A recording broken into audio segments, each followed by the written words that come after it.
Isinagawa ang isang makabuluhang ceremonial presentation ng mga bagong kagamitan sa Police Regional Office 7 bilang bahagi ng patuloy na pagpapalakas ng kapasidad at kahandaan ng kapulisan sa rehiyon. Nakatutok dyan si Patsaluman Annalyn Canoog.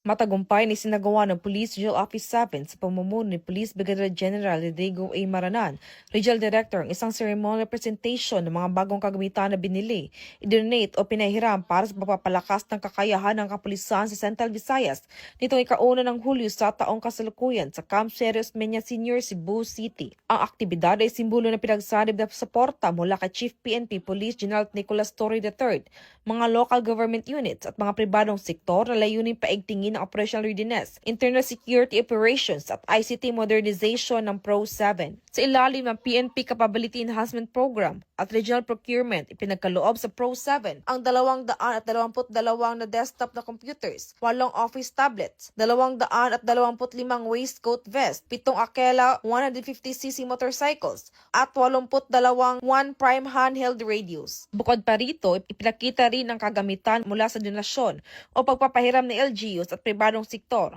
kabilang isang Mitsubishi Triton pickup, isang Toyota Hilux, isang 4x4 Toyota Hilux, isang Suzuki LTV, 4 na Benelli motorcycles, 6 na Honda CF 150cc motorcycles, 2 Honda ADV motorcycles, 30 bicycles, at 28 handheld radios. Malaki ang maitutulong ng mga ito sa pagpapalawak ng mobility at communication reach ng Pro-7, lalo na sa mga geographical isolated at disadvantaged areas at mga high priority operational zones. Patuloy ang Police Regional Office 7 sa pagsasagawa ng mga hakbang upang mapaunlad ang kapasidad nito sa larangan ng seguridad, serbisyo at pakikipagtulungan sa komunidad. Mula dito sa Central Visayas, ako ang inyong Police News Network Correspondent, Patrolwoman Annalyn N. Canoog, alagad ng batas, tagataguyod ng Balitang Pulis.